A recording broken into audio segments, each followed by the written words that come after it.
কি আর বলবো কষ্টের কথা ভাই বোনেরা। কিছু কিছু মানুষের সাথে আমার সম্পর্ক খুবই খারাপ। তাদেরকে দেওয়ার মতো পর্যাপ্ত তেল আমার কাছে নাই। এতে করে কিন্তু আমার কোনো কষ্টও নাই, কারণ তেলের যা দাম। আমি আবার বাবা ফ্রিতে মানুষকে কিছুই দেই না।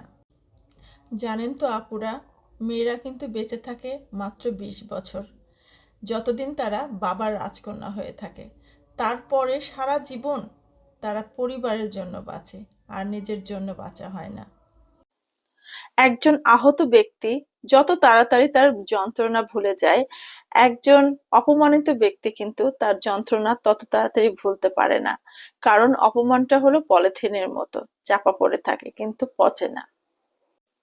কারো কষ্ট দেখে আপনার মন যদি অস্থির হয়ে ওঠে, তাহলে বুঝবেন এখনো আপনার মধ্যে মানবতা বেঁচে আছে।